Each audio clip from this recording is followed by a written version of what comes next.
Hard Summer's not a rave, it's a music festival. We have the technology.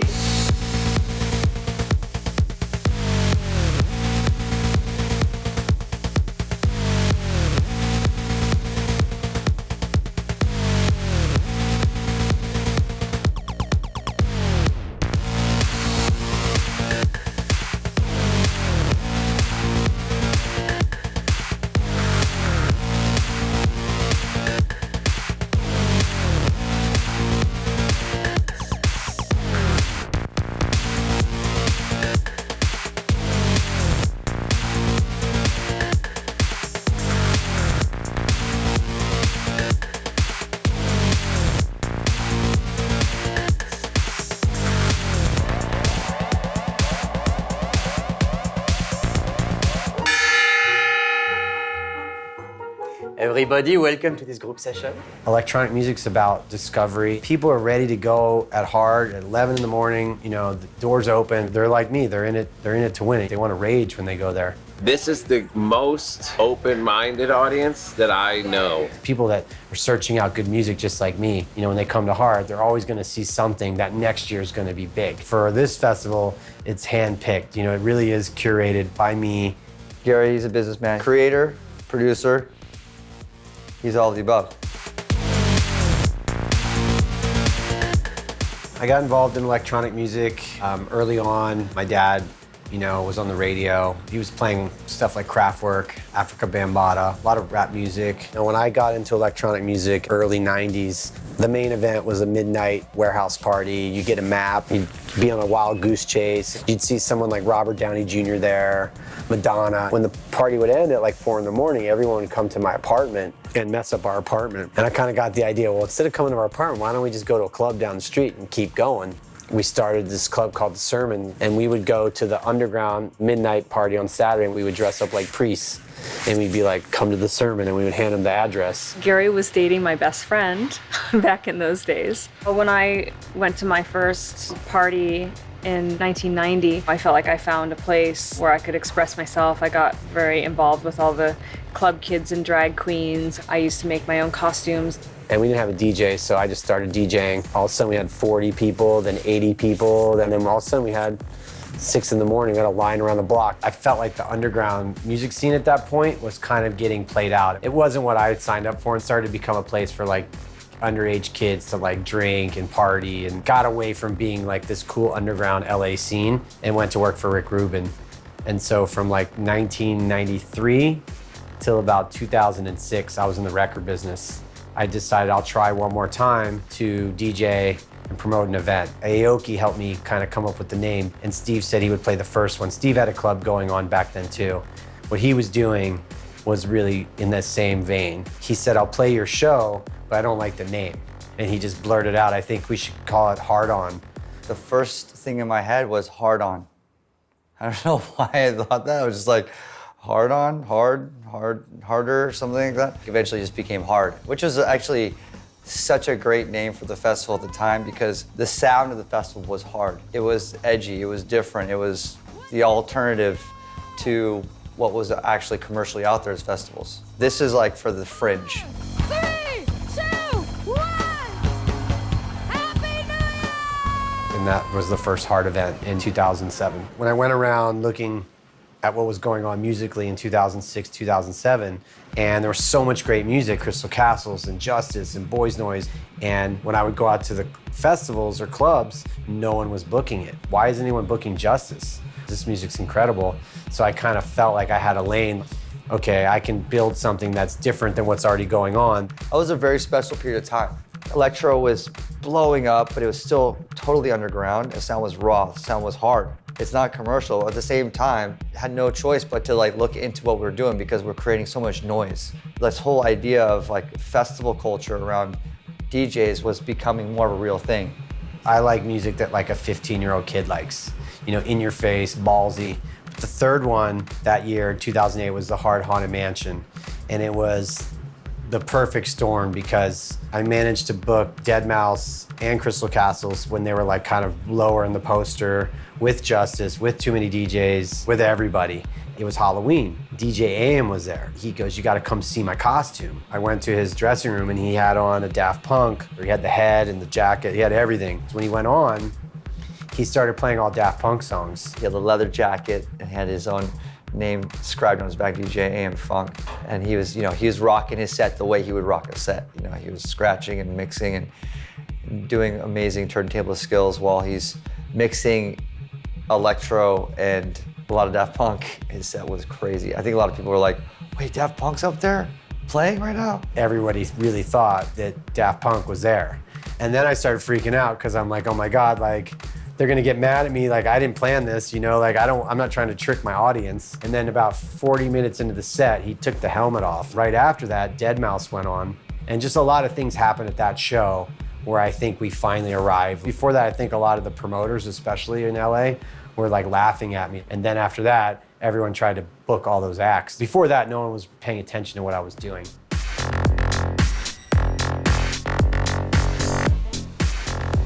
This is our role as DJs to open the ears of people. I never considered myself a concert promoter. I was always a DJ, a producer, a manager at record labels. And when I started doing concerts, I really took that to heart. Hard Summer, we had 150,000 people attend.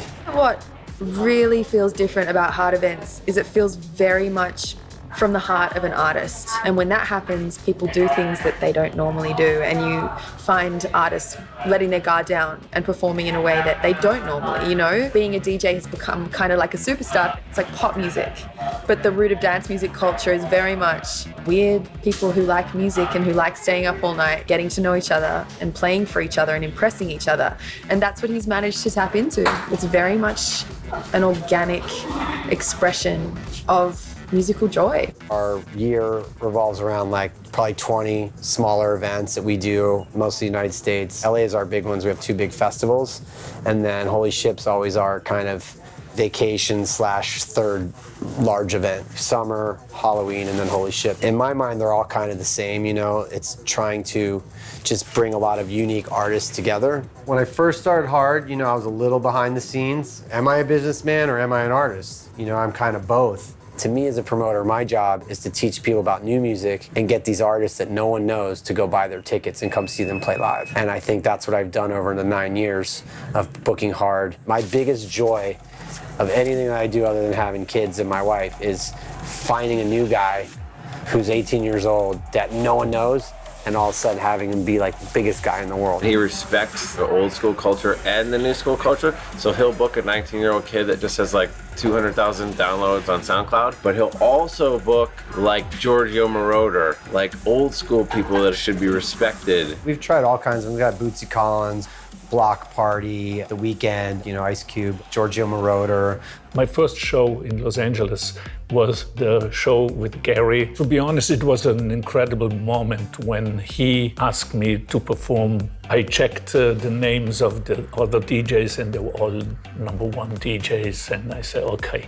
Suddenly I'm with the big guys. I was impressed by some of the younger kids in the 20s who were not even born when I had some of my hits, and how much they know the songs. It evolved so much more than it used to be. There used to be 2 records playing. Now everybody has special mixes. The shows are getting much better now. A show of a DJ is as elaborate as Madonna. As an artist, I was always in the background as a producer, composer in the studio for days and days. And now I'm an artist. Now people want to see me.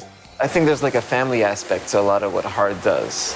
Like there's certain DJs that get booked year after year. He has a real passion for the music. He's not sitting there, working out, this guy sells this many tickets, and that's when you can lose the soul and the heart of the fans. If you're gonna be the one setting the trends and helping build the culture, you have to find out, who's fresh, who's popping, and you have to have your ear to the ground and really listen. In 1997, I went on a cruise from Miami to the Bahamas with about 400 mostly German people and techno DJs. It was one of the best times I ever had in my life. When I started hard, I wanted to emulate that.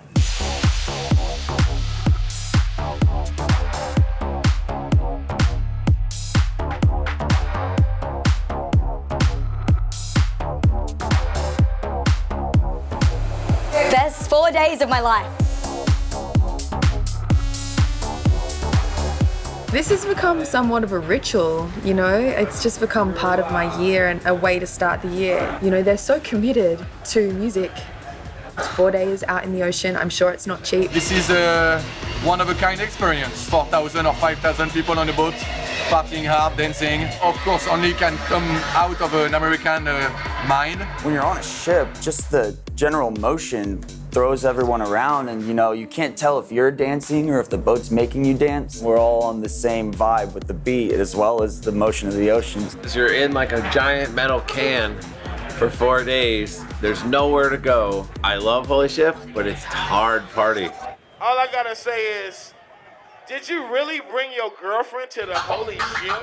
Don't do it. And that's so why I'll never be. See me, I get everything I want to get. I have some fun with it and make a mama trip. I can't be at the party and not be a part of the party. Even though I will admit, I tapped out on this one because these people don't stop. I wasn't expecting the big, tall dudes in tutus, but hey, everybody's here. Holy shit! Holy shit! This is Justin Martin after him pacing himself. No drinks. Because we got another 6 days to go. It's a marathon, not a sprint. These girls won a contest, and I'm gonna go play them my new record. How you guys doing? Hi. What's going on? You guys come on in. I got 2 more people coming in. Hey. I'm Kevin, man. And I swear to you, not even kidding, 3 o'clock, I'm like sitting by the phone, like waiting for Snoop. 4:20. See my future in the rear view. New Benz, I got the clear view. No tint, I'm Black Rob, I dare you. Woo! King Push, take a look at me now. What they took for granted, I took and ran. Are you feeling me now? How great would it be to listen to all this music on this boat? But the actual best thing that came of it was the ship fam and the fans that come, which is the best thing of this entire event, you know, is that these people are a real family. I never envisioned that, but to see that happen and have it continue to grow is the best part of the event. We all like dance music. We get away from real life for a little bit. Yeah. We are on an island in the middle of the Bahamas, the most beautiful place in the world, with all of our ship fam. There's something for everybody here at Holy Ship. I mean, you've got all the music genres covered, from hip hop to EDM, dubstep, a little bit drum and bass to deep house. It's just awesome. It's one of like my favorite things in the music world that I've ever been part of. Everyone is open-minded to hearing something new and different, which is really special. The island was amazing. Really, really good vibes there. And I feel like the fans, they're very chill with hanging out with all the artists. They're not crazy or they're not attacking you in any way. It's very communal. That's why they say ship fam, I guess. And now I really get it. It's ship family, yeah.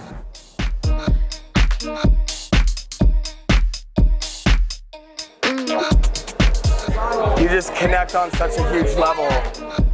Nice. Well, here we are. What up, guys? Yeah. We don't have like no format, no rules. Let's have fun. Sometimes it's raining, sometimes it's windy, sometimes it's so hot that you think that like your hair's getting wrapped around your neck from sweat. The cool thing is that you can't even think about it. That's the cool part about DJing, is that you can't even give it a thought, because if you give it a thought, then you're gonna miss something and you're gonna make a mistake. Today I'm giving a DJ lesson. It's my life's passion. I'm 34 and I've been DJing since I was 13. Those are all based with tears, as opposed to if I was only keeping the same speed all the time, it'd be like this. People just see it as this dazzling thing. Like, they don't know what it is, but it's like, you know, shock and awe. Scratching is broken down into these building blocks. So I'll just run through those building blocks and people are like, oh, okay, cool. And then I demonstrate how to assemble it. I went and did DJ lessons with A-Track. So A-Track asked me to come and help him with that, which I didn't realize what that entailed, but that was a 2-hour Q&A. I learned about the flare scratch and all that good stuff. All right. I love being on the cruise. People go really crazy for the crystallized outfits under the lights. You know, it looks unreal. It's otherworldly. It's really one of my favorite audiences to perform for. My favorite thing to do on Holy Ship is go to the sermon. You get those fresh tracks that Dad will drop early on, and then he just plays the dance classics for the second half. Are you guys ready for Gary's sunrise sermon?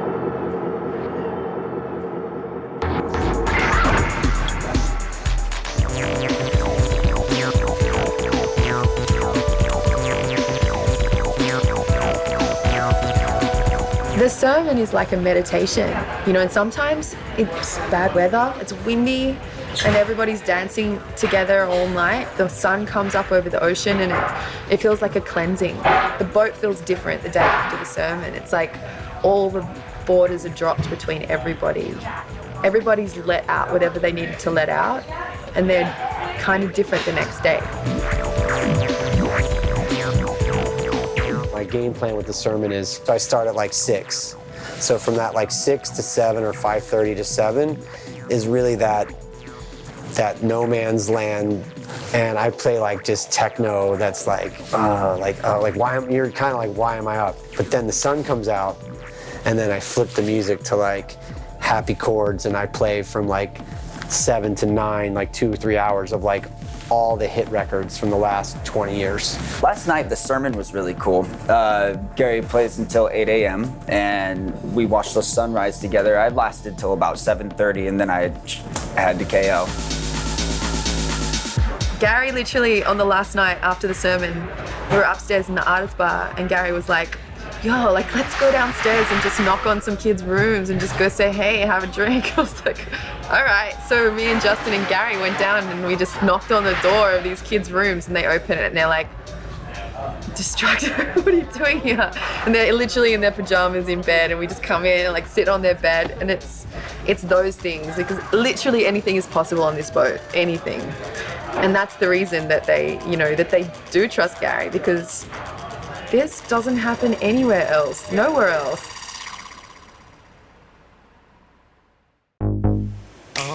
Gary's been DJing as Destructo since early 90s. I put out some records in those early 90s. I kind of went into the record biz.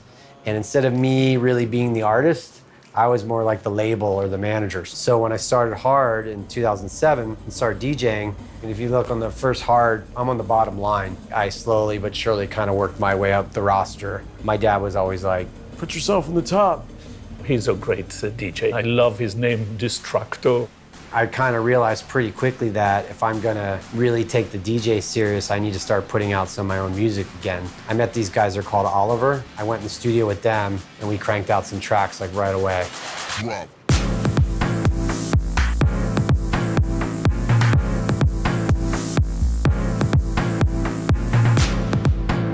The first track we did is called Technology. The song's really only like one note in the whole song. It sounds like you're taking a tree and you're putting it through like a grinder. Vaughn and Ollie kind of looked at me like, this is what you want to do? I'm like, yeah, that's it, like we're good. And they thought I was crazy. Boys Noise heard the record, he started playing the record, and then Justice heard the record, and then they started playing the record. It just started getting going. I've always liked a lot of Gary's music. Like, what was my favorite one that he did a while back was that, he went, ooh, ooh. Boom, boom, boom, boom, wow, wow. What was that one called?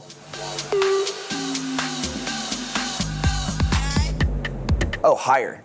Get higher, baby. Yeah, I like that one.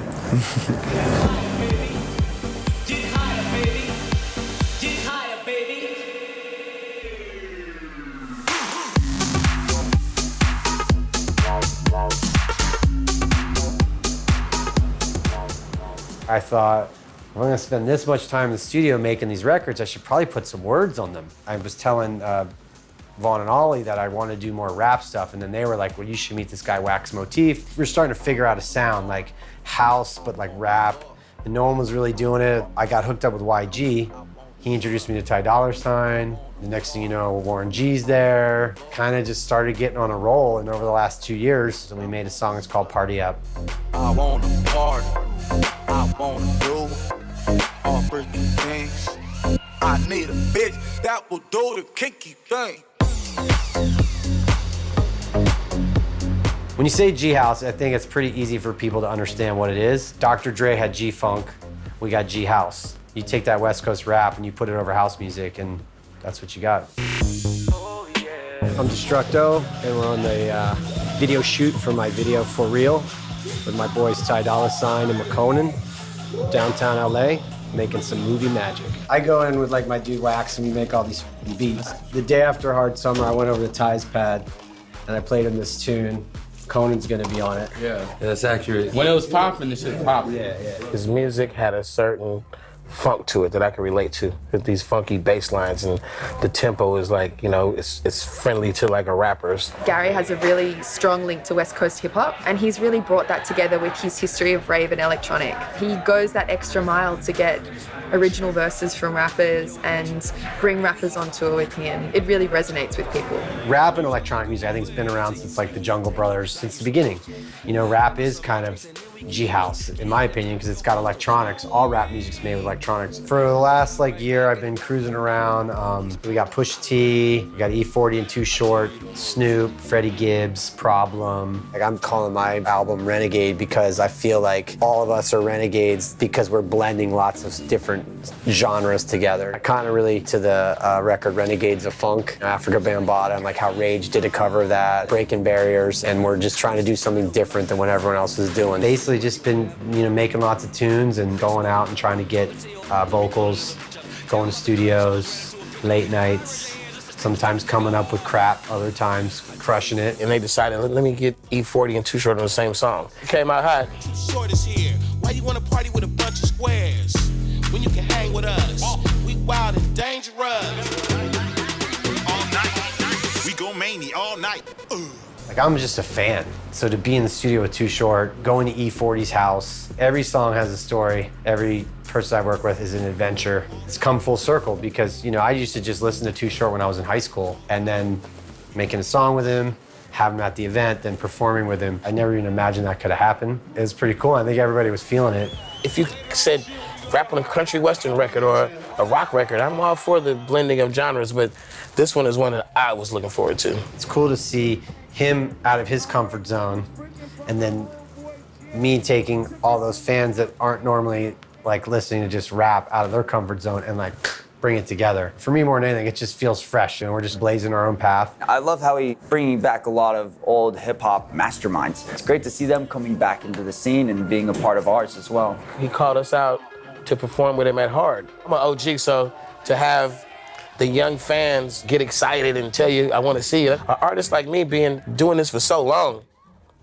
it means a lot. I think the reason why I'm able to find all this new music all the time is because I'm always DJing. It keeps my head in the game, and I never play the same thing ever. So I'm always like, what's the new thing? Like, what's the new angle? I think I just have a unique situation that I've created. None of it was by design. I go out in the crowd and dance with people, and I'm just like them. I'm just a fan. These are songs I'd want to listen to. It's a festival I would want to go to. I'd want to go on Holy Ship if I wasn't doing it. I love music, so what else am I gonna do? This is kind of like who I am, promoter, producer, DJ.